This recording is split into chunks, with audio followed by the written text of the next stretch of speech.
সাত মঞ্জিল। বনি মুস্তালাক তারা ভাবলো মদিনা আক্রমণের এটাই সেরা সুযোগ, কিন্তু রাসূলুল্লাহ সাল্লাল্লাহু আলাইহি সাল্লাম খুবই সতর্ক ছিলেন। তিনি গোয়েন্দা মারফত জানতে পারলেন বনি মুস্তালাক মদিনা আক্রমণ এবং লুটতরাজের প্রস্তুতি নিচ্ছে, কারণ ওরা মনে করেছিল উহুদের যুদ্ধের ক্ষয়ক্ষতির কারণে মুসলমানরা এখন খুবই দুর্বল। তো রাসূলুল্লাহ সাল্লাল্লাহু আলাইহি সাল্লাম আগেই তাদেরকে আক্রমণ করার সিদ্ধান্ত নিলেন। তিনি একটি বাহিনী নিয়ে বনি মুস্তালাকের দিকে যাত্রা করেন। এটা বড় ধরনের কোনো যুদ্ধ ছিল না এবং খুব সহজেই তাদের 100-র বেশি লোক বন্দী হয়। এতে মূলত যুদ্ধের সমাপ্তি ঘটে। যুদ্ধবন্দীদের মাঝে বনি মুস্তালাক গোত্রপতির কন্যাও ছিল। তিনি ইসলাম গ্রহণ করেন। তার ইসলাম গ্রহণ করার পর রাসূলুল্লাহ সাল্লাল্লাহু আলাইহি সাল্লাম তাকে বিয়ে করেন, আর বিয়ের উপহার স্বরূপ রাসূলুল্লাহ সাল্লাল্লাহু আলাইহি সাল্লাম তার গোত্রের সকল বন্দীকে মুক্তি দিয়ে দেন, ফলে তারা নিজ গোত্রে ফেরত যান। অন্যদিকে বনি মুস্তালাক গোত্রের লোকজন তাদের বন্দীদের জন্য কান্নাকাটি করছিলেন। যুদ্ধবন্দীদের স্ত্রী, কন্যা, সন্তান সন্ততিরা তাদের বাড়ির কর্তার জন্য রোনা জারি করছিলেন। এখন হঠাৎ দেখতে পান সবাই ফেরত আসছে।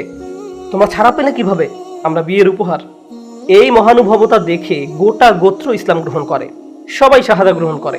এটা ছিল ইসলামের ইতিহাসের অন্যতম সহজ ও গভীর তাৎপর্যপূর্ণ একটি বিজয়। মুসলমানদের মনোবল এতে ব্যাপক বৃদ্ধি পায়। সেই সময় এই নব উদ্দীপনার দরকার ছিল, বিশেষ করে উহুদে মনোবল ভেঙে পড়ার কারণে। এই ঘটনা ছিল মুসলমানদের জন্য বিশেষ একটা অনুপ্রেরণা, ইতিবাচক মনোভাব তৈরি করে।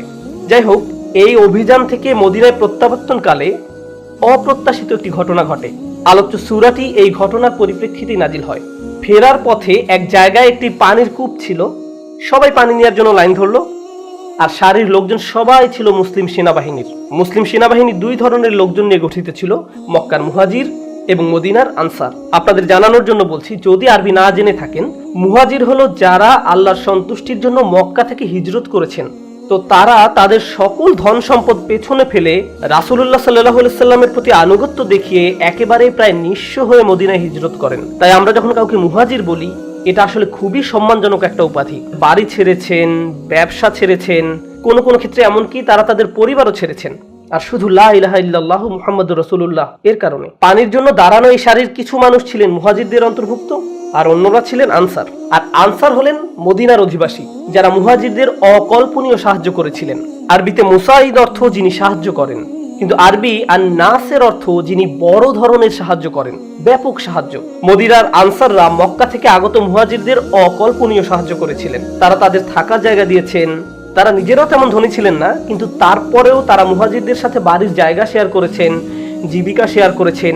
আক্ষরিক অর্থেই তারা তাদের জীবনের সব উপায় উপকরণ মুহাজিরদের সাথে শেয়ার করেছেন। বর্তমানে আমি আপনি 3, 4 বা 5 বেডরুমের বাসায় থাকি। কোনো মেহমান বাসায় আসার কারণে আপনি হয়তো অতিরিক্ত যে রুমটি ছিল সেটি নিজে ব্যবহার করতে পারছেন না, আর তখনকার সময় তাদের বাড়ি ছিল 1 রুমের, এতটুকুই ছিল। কোনো আলাদা রুম তৈরি করতে হলে মাঝখানে চাদর টাঙাতে হতো, এই দেখো আলাদা রুম। আর মুহাজিররা শুধু 1 দিন বা 2 দিন বেড়াতে আসেননি, এভাবে 2টি পরিবার একসাথে বসবাস করত। আনসাররা যা করেছেন তা ছোট কোনো ব্যাপার ছিল না। বলছেন ওয়ায়ুসিরুনা আলা আনফুসিহিম ওয়ালাউ কানা বিহিম খাসাসা, এবং যারা নিজেদের অভাব থাকা সত্ত্বেও নিজেদের উপর তাদেরকে অগ্রাধিকার দেয়।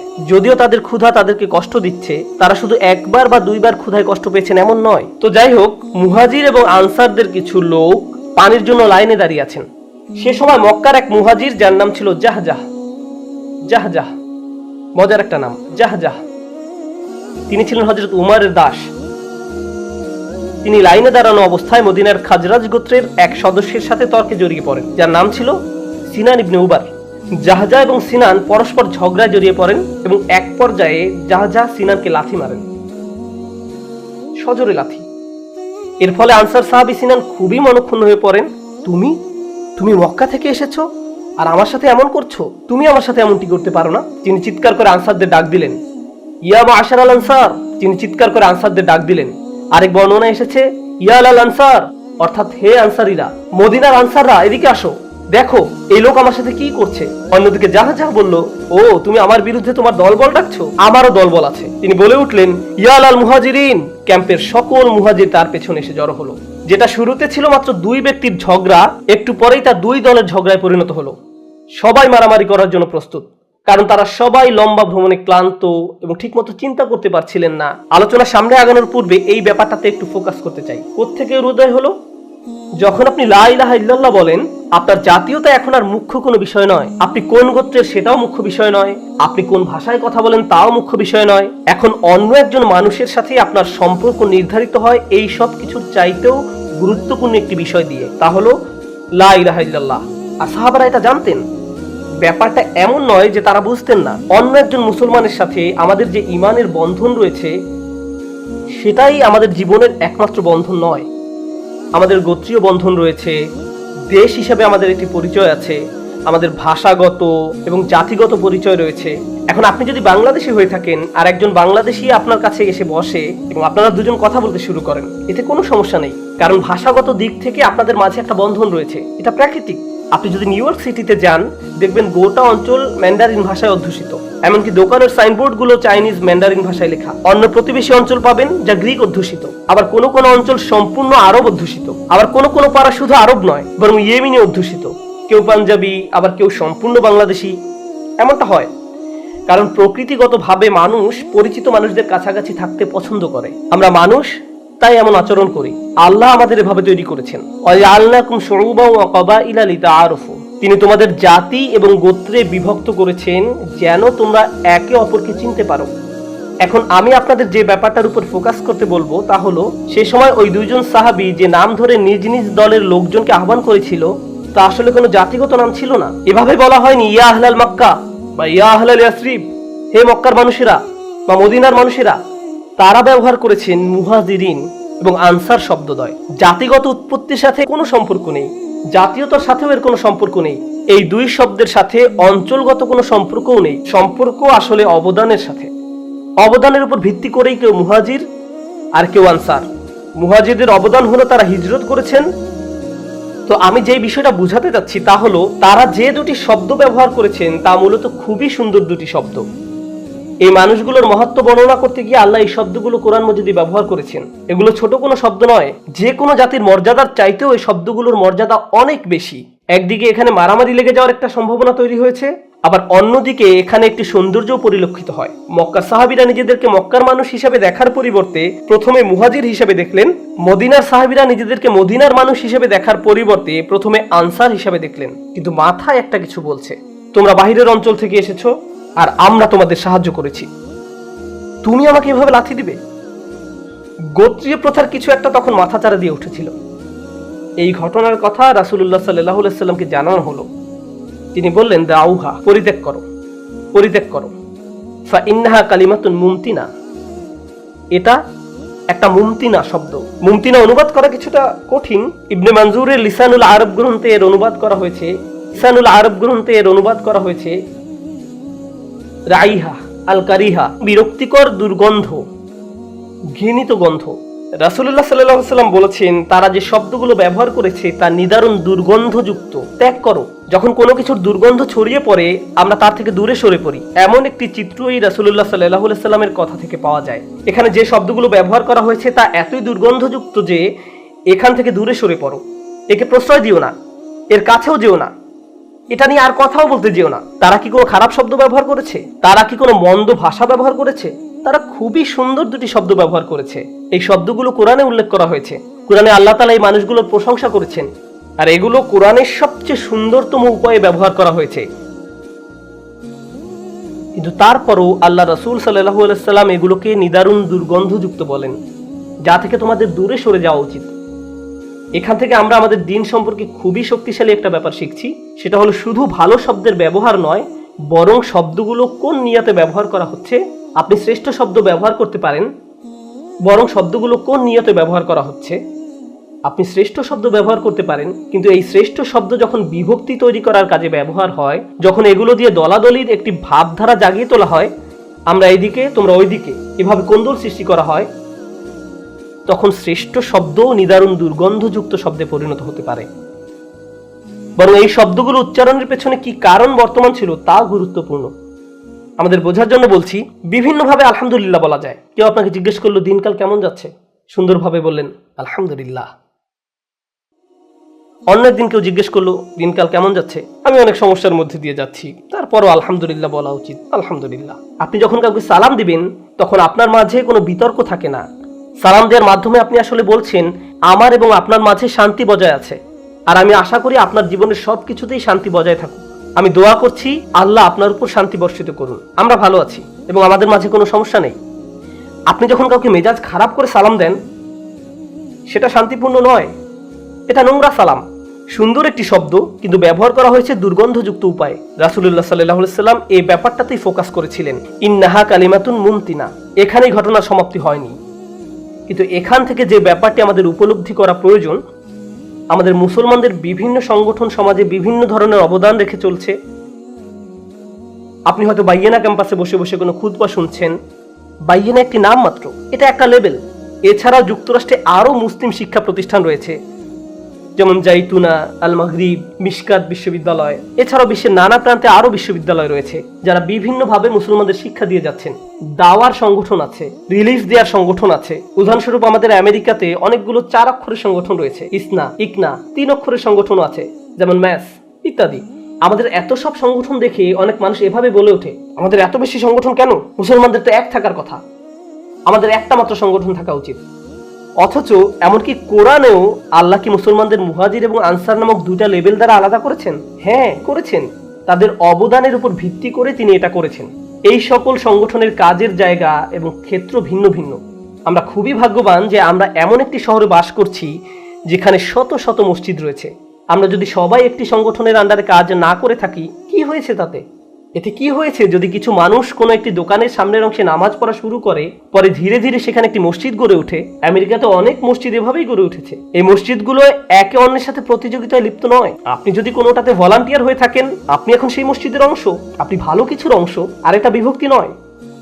কিন্তু যখনই আপনি এই সুন্দর সুন্দর শব্দগুলো, সংগঠনের নামগুলো, যা মূলত আমাদের দিনে অবদানের প্রতিনিধিত্ব করে এবং আমাদের দিনের সেবা করার একটি প্রচেষ্টার নাম, যখন এই নামগুলো ব্যবহার করা শুরু করেন বিভক্তি তৈরি করার জন্য, নিজেকে শ্রেষ্ঠ প্রমাণ করার জন্য, অথবা প্রতিযোগিতায় আপনি কিভাবে এগিয়েছেন তা প্রমাণ করার জন্য, তখন এই নামগুলোই দুর্গন্ধযুক্ত শব্দে পরিণত হয়। যদি মুহাজিরুন এবং আনসার শব্দ দুটি দুর্গন্ধযুক্ত শব্দে পরিণত হতে পারে, তাহলে অন্য নামের ক্ষেত্রে কি বলবেন? অন্য মাযহাবের ক্ষেত্রে, অন্য মাদ্রাসার ক্ষেত্রে, অন্য মসজিদের ক্ষেত্রে? আমাদের পরিষ্কারভাবে চিন্তা ভাবনা করে দেখতে হবে রাসূলুল্লাহ সাল্লাল্লাহু আলাইহি সাল্লাম এখানে কি বলেছেন। যখন তিনি এই কথা বললেন, তখন অন্য একটি বর্ণনা মতে কেউ একজন রাসূলুল্লাহ সাল্লাল্লাহু আলাইহি সাল্লামের নিকট এসে বলল, সে তাকে লাথি মেরেছে। তখন রাসূলুল্লাহ সাল্লাল্লাহু আলাইহি সাল্লামের উত্তর কি ছিল জানেন? তিনি বলেছেন, লা বাস, চিন্তা করো না, এটা কোনো বড় ব্যাপার না, এটা কোনো ব্যাপার না। কেন এটা বড় ব্যাপার নয়? তাকে লাথি মেরেছে। এখানে রাসূল সাল্লাল্লাহু আলাইহি সাল্লাম আমাদের খুবই শক্তিশালী একটি ব্যাপার শিক্ষা দিচ্ছেন। কখনো কখনো মুসলমানদের নিজেদের মধ্যে কোন্দল দেখা দিতে পারে, কখনো কখনো এই কোন্দল কুৎসিত রূপ ধারণ করতে পারে। এরকম হলে আপনার প্রচন্ড রাগ হয়। আপনি তখন এই ঘটনার ন্যায় বিচার চান, কাউকে তো এর মূল্য দিতে হবে। যখন আপনি এভাবে ন্যায় বিচার দাবি করেন, চারদিকে উচ্চ আওয়াজ তোলেন, মানুষজন জড়ো করেন, সবাইকে মনে করিয়ে দেন একজন মুসলিম অন্য একজন মুসলিমের বিরুদ্ধে কি করেছিল, আপনি আসলে ন্যায় বিচার চাওয়ার মাধ্যমে বিভক্তি তৈরি করছেন। আপনাকে রাসূলুল্লাহ সাল্লাল্লাহু আলাইহি সাল্লামের সুন্নাহ থেকে শিখতে হবে, যখন তিনি বলেছিলেন এটা কোনো ব্যাপার না। কারণ যখন এটাকে বড় ইস্যুতে পরিণত করতে চাইবেন, আপনি আসলে ন্যায় বিচার দাবি করার মাধ্যমে সমাজে বিশৃঙ্খলা এবং বিভক্তি তৈরি করছেন। এমন কিছুর জন্য অনেক বেশি বিশৃঙ্খলা তৈরি করছেন যা সহজেই সমাধান করা যেত। ভদ্র উপায়ে কোন রকম উত্তেজনা তৈরি না করে এর সমাধান করা যেত। ঘটনাটি ছিল মাত্র 2 ব্যক্তির মাঝে। হ্যাঁ, খারাপ কিছু ঘটেছে, আর ঘটেছে মাত্র 2 ব্যক্তির মাঝে। কিন্তু কয়েক সেকেন্ডের মধ্যে আনসার এবং মুহাজিরদের 2 গ্রুপ ঘটনায় জড়িয়ে পড়ল। কত অল্প সময়ের মধ্যে ছোট একটা বিষয়ে বিশাল একটা ঘটনায় পরিণত হলো। একজন এভাবে বলতে পারতো যে, ভাই, আমি আজকে অনেক পরিশ্রম করেছি, আমি ক্লান্ত, ঠিকভাবে চিন্তা করতে পারিনি, তোমাকে আমার লাথি মারা ঠিক হয়নি, আমি ক্ষমা চাচ্ছি, ঘটনা শেষ। এটাকে নিয়ে বিশাল এক কারবার বানানোর তো দরকার নেই। কিন্তু এমন অনেক সুযোগ সন্ধানী আছে যারা ছোট একটি ঘটনাকে বিশাল এক বিরোধে পরিণত করতে চায়, দাবানল তৈরি করে ফেলতে পারে। এরা এমন সুযোগের প্রতীক্ষায় থাকে। এরকম বাস্তবতা সব সময় থাকবে। এমন অনেক মানুষ আছে যারা মানসিকভাবে এতটা অসুস্থ যে এরা বিভিন্ন স্কলারদের আলোচনা শুনবে, তারপর কিছু বিষয়ে কয়েকজন আলেমের মাঝে মতানৈক্য খুঁজবে, এরপর উদ্দেশ্য প্রণোদিত ভাবে একজনের কাছে গিয়ে আস্তে আস্তে করে বলবে, জানেন, উনি তো আপনার অমুক কথার সাথে একমত নয়। এরা এমনটা করে কারণ এরা চায় দুজনের মাঝে ঝগড়া বেঁধে থাক। এদের নিকট এটা এক ধরনের অসুস্থ বিনোদন। এরা বক্সিং খেলার ফাইট দেখে আনন্দ পায় না। এরা আনন্দ উপভোগ করে মুসলমানদের 2 দলের মাঝে, 2 আলেমের মাঝে বিতর্ক দেখে, ঝগড়া দেখে। এটাই তাদের খেলা। এমন আচরণ বিকৃত রুচির পরিচয় বহন করে। এটা মানসিক অসুস্থতার পরিচয় বহন করে। এর থেকে বিরত থাকুন। যখন এই মারামারি বেঁধে যাওয়ার উপক্রম হলো, রাসূলুল্লাহ সাল্লাল্লাহু আলাইহি সাল্লাম মূলত পরিস্থিতি ঠান্ডা করার উপদেশ দিলেন। কিন্তু অন্যদিকে সুযোগ সন্ধানী মুনাফিক নেতা আব্দুল্লাহ ইবনে উবাই এই ঘটনার কথা জানতে পারল। স্পষ্টত সেও মুসলিম সৈন্যদলের অন্তর্ভুক্ত, তার শরীরে তো আর মুনাফিক লেখা নেই। সে এখানে সুযোগ দেখলো। সে তার দলবলের সবাইকে একটি ক্যাম্পে আহ্বান করলো, রাসূলুল্লাহ সাল্লাল্লাহু আলাইহি সাল্লামের ক্যাম্প থেকে অনেক দূরে। সবাইকে ডাকলো এবং বসতে বলল, দেখো, هذا ما فعلتم بأنفسكم। তোমরা নিজেদের কেমন ক্ষতি করেছো। মক্কার এই ইমিগ্রেন্টগুলো আমাদের ভূমিতে এসে আমাদের টাকায় লালিত পালিত হচ্ছে, আমাদের বাড়িতে থাকছে, আমরা তাদের সব কিছু দিয়েছি। তারা এখন আমাদের সাথে কেমন আচরণ করছে। তাদের সকল মনোযোগের কেন্দ্রবিন্দু তোমাদের টাকা, তোমাদের বাসস্থান। জানো তো, যে ভিক্ষা করে সে অপমানিত, আর যে দান করে সে সম্মানিত। এদের কোনো সম্মান নেই, আমরাই সম্মানিত। তারা এখন আমাদের সাথে এমন আচরণ করবে। জানো তারা আমাকে কি মনে করিয়ে দিচ্ছে। এভাবে সে এক বিশাল বক্তৃতা দিল। তারা আমাকে অতীত আরবদের একটা কথা মনে করিয়ে দিচ্ছে, কুকুরকে খাইয়ে মোটা তাজা করো, যেন একদিন তা তোমাকে কামড়িয়ে দেয়। সে তার বক্তৃতায় মুহাজিরদেরকে কুকুর বলে সম্বোধন করলো। তার ক্যাম্পে পাপিষ্ঠ মুনাফিক নেতা এটা করলো যেন সে এই ঘটনাকে কাজে লাগিয়ে মদিনার আনসারদেরকে মুহাজিরদের বিরুদ্ধে খেপিয়ে তুলতে পারে। তারপর সে শপথ করে বলল, লা ইউখরিজান্নাল আযু মিনহাল আযাল। আমরা যদি মদিনায় প্রত্যাবর্তন করি তাহলে সম্মানীরা অবশ্যই হীনদেরকে বের করে দিবে। সে আল্লাহর নামে শপথ করে বলল, তোমরা যদি এদেরকে টাকা পয়সা দেওয়া বন্ধ করে দাও তাহলে দেখবে তারা অন্য কোথাও আশ্রয় খুঁজে নিবে। লা তুনফিকু আলা মান ইনদা রাসূলিল্লাহ হাত্তা ইয়ানফাদ্দু। তারা এখানে এসেছে শুধু তোমাদের টাকার জন্য, তারপর তোমাদের সাথে এমন ব্যবহার করে। সে এই বিষাক্ত বক্তৃতা দিল, তারা এখানে এসেছে শুধু তোমাদের টাকার জন্য। সে এই বিষাক্ত বক্তৃতা দিল। একদিকে রাসূলুল্লাহ সাল্লাল্লাহু আলাইহি সাল্লাম বলছেন, বাদ দাও, এটা একটা দুর্গন্ধযুক্ত শব্দ, এটা নিয়ে বাড়াবাড়ি করো না। আর পক্ষান্তরে এই লোকটা আগুনে তেল ঢালছে। সে চায় আগুন চারিদিকে ছড়িয়ে পড়ুক, কিন্তু সে জানতো না যে তার গোপন মিটিংয়ে একজন ছোট বালক বসে আছে। তিনি ছিলেন যায়েদ ইবনে আরকাম রাদিয়াল্লাহু তাআলা আনহু। 10-12 বছর বয়সের হবে তিনি। তিনিও শ্রোতাদের মাঝে বসে আছেন। এই বিষাক্ত বক্তৃতার পুরোটা শুনলেন। তিনি তার চাচার কাছে ফিরে গেলেন এবং আব্দুল্লাহ ইবনে উবাই যা যা বলেছে সবকিছু তার নিকট বর্ণনা করলেন। তার চাচা রাসূল সাল্লাল্লাহু আলাইহি সাল্লামের ক্যাম্পে গেলেন। হযরত ওমরও সেখানে বসা ছিলেন। তিনি বললেন, আব্দুল্লাহ ইবনে উবাই অমুক অমুক কথা বলেছে। তোমাকে কে বলেছে? 10-11 বছর বয়সের জায়েদ। রাসূলুল্লাহ বলতে পারতেন, আচ্ছা, কিন্তু আমরা তো একটা বাচ্চার কথা বিশ্বাস করতে পারি না। না, তিনি কোনো প্রশ্ন করলেন না। জায়েদ বলেছে, ঠিক আছে। হযরত ওমর বললেন, আমি একজনকে চিনি, আম্মার। সে গোপনে তাদের ক্যাম্পে গিয়ে ইবনে উবাইয়ের মাথা কেটে ফেলতে পারবে। আপনি শুধু অনুমতি দিন, আমি এটা সামলাবো। এই কাজের জন্য সঠিক লোককে আমি চিনি। রাসূলুল্লাহ সাল্লাল্লাহু আলাইহি সাল্লাম বললেন, লা ইয়া ওমর, লা ইয়া ওমর, না হে ওমর, আমরা এমনটা করতে যাচ্ছি না। কারণ মানুষ বলা বলি করবে মুহাম্মদ তার নিজের লোকদের হত্যা করে। আলোচনা সামনে আগানোর পূর্বে একটা ব্যাপার পরিষ্কার হওয়া জরুরি। হযরত ওমর রাদিয়াল্লাহু তাআলা আনহু কেন হত্যা করার কথা বললেন? এটা কি বর্বর আচরণ নয়? যেমন খ্রিস্টানরা বলে থাকে শরিয়া ল মানুষকে খুন করার কথা বলে। একটি বিষয় এখানে বোঝার চেষ্টা করুন। সবাই এখানে একটি সেনাবাহিনীর অংশ হয়ে অভিযানে যোগদান করেছে। যখন কোনো সেনাবাহিনী অভিযানে যোগদান করে আর এমত অবস্থায় ভেতর থেকে কেউ বিভক্তি তৈরি করার প্রচেষ্টা চালায়, তখন তার কাজগুলো বড় ধরনের বিশ্বাসঘাতকতা এবং গোয়েন্দাবৃত্তি হিসেবে গণ্য করা হয়, যার শাস্তি হলো মৃত্যুদণ্ড। কারণ সে গোটা সেনাবাহিনীকে বিপদে ফেলছে। পৃথিবীর সব সেনাবাহিনীতে এই আইন মানা হয়, প্রাচীনকাল থেকে শুরু করে আজ পর্যন্ত। এমন আচরণকে বড় ধরনের বিশ্বাসঘাতকতা হিসেবে গণ্য করা হয়। তাই হযরত ওমর যখন তাকে হত্যা করার কথা বলছেন, তিনি কোনো ইসলামী আইন প্রয়োগের কথা বলছেন না। তিনি বলছেন বিশ্বাসঘাতকদের সাথে যে কোনো সেনাবাহিনীতে তো এমনই করা হয়। কিন্তু রাসূলুল্লাহ সাল্লাল্লাহু আলাইহি ওয়াসাল্লাম বলছেন, না, আমরা এমনটা করব না ওমর। যদিও সে এই শাস্তি পাওয়ার যোগ্য ছিল, কেউ এতে কোনো আপত্তি জানাতো না, এটাই তো করার কথা। কিন্তু রাসূল সাল্লাল্লাহু আলাইহি ওয়াসাল্লাম এমনটি করলেন না। তিনি ইবনে উবাইকে ডেকে পাঠালেন, তাকে ডাকো, দেখি সে কি বলে। ইবনে উবাই জানতো না যে রাসূলুল্লাহ সাল্লাল্লাহু আলাইহি ওয়াসাল্লাম জেনে যাবেন। ইবনে উবাই রাসূলুল্লাহ সাল্লাল্লাহু আলাইহি ওয়াসাল্লামের ক্যাম্পে আসলো, আর বালক জায়েদ ইবনে আরকাম রাদিয়াল্লাহু তাআলা আনহু ছিলেন ক্যাম্পের বাহিরে। তিনি জানতেন না যে ভেতরে কি হচ্ছে। আপনাদের মনে আছে তো, তার চাচা রাসূল সাল্লাল্লাহু আলাইহি ওয়াসাল্লামের কাছে গিয়ে ব্যাপারটা বলেছিল। বালক জায়েদ জাননি। আব্দুল্লাহ ইবনে উবাই রাসূলুল্লাহ সাল্লাল্লাহু আলাইহি ওয়াসাল্লামের কাছে গিয়ে উচ্চ আওয়াজে শপথের পর শপথ করে সবকিছু অস্বীকার করলো। আল্লাহি, কে আমার বিরুদ্ধে এই মিথ্যা রটিয়েছে? আমি বিশ্বাস করি আপনি আল্লাহ রসুল। কেন আমি আপনার বিরুদ্ধে এমন কথা বলতে যাব? আমি কেন আমার ভাইদের বিরুদ্ধে এমন কিছু বলতে যাব? আমি কত ত্যাগ স্বীকার করেছি, আমি যুদ্ধ করতে এসেছি, আসিনি। আপনি কিভাবে আমাকে এমন প্রশ্ন করতে পারেন? আমার কথার উপর আপনি কার কথাকে প্রাধান্য দিচ্ছেন? আমি কি নিজেকে প্রমাণ করিনি? এভাবে রাসূল সাল্লাল্লাহু আলাইহি সাল্লামকে লেকচার দিতে লাগলো, তার গলার স্বর উঁচু করে। রাসূলুল্লাহ সাল্লাল্লাহু আলাইহি সাল্লাম বললেন, তুমি যেতে পারো, আমি আর কোনো ননসেন্স শুনতে চাই না, তুমি চলে যেতে পারো। তিনি তার সাথে তর্কে গেলেন না। আমরা এখানে অন্য কিছু শিখছি। এমন অনেক মানুষের সন্ধান পাবেন যারা সমস্যা তৈরি করবে, তারপর আপনি যখন তাদের এই ব্যাপারে প্রশ্ন করতে যাবেন, তারা চিৎকার চেঁচামেচি শুরু করবে, খুবই উচ্চ স্বরে জবাব দিবে। আর যখন কেউ এভাবে উচ্চ স্বরে কথা বলবে, তখন রাসূলুল্লাহ সাল্লাল্লাহু আলাইহি সাল্লামের সুন্নাহ কি? এটাই সুন্নাহ, তাকে যেতে দাও, ঠিক আছে তুমি যেতে পারো। যখন রাসূল সাল্লাল্লাহু আলাইহি সাল্লাম তাকে চলে যেতে দিলেন, যায়েদ ইবনে আরকাম ছিলেন ক্যাম্পের বাইরে। ইবনে উবাইকে চলে যেতে দেখে ভাবলেন, কি তার কিছুই হয়নি? আমি তো বলেছি, তারপরেও তার কিছুই হয়নি। জায়েদ বর্ণনা করেন, আসাবানি হাম্মুন লাম ইউসিবনি কাত, মারাত্মক এক দুঃখ আমাকে আক্রান্ত করলো। আমি এই দিনের মতো জীবনে আর কোনোদিন এত দুঃখ ভারাক্রান্ত হইনি। তিনি বলেন, সাদ্দাকাহু রাসূলুল্লাহ ওয়া কাযাবানি, রাসূল সাল্লাল্লাহু আলাইহি সাল্লাম তার কথাকে সত্য মনে করলেন আর আমাকে মনে করলেন মিথ্যা। কারণ আমি তো একটি বাচ্চা ছেলে, তিনি আমাকে বিশ্বাস করেননি।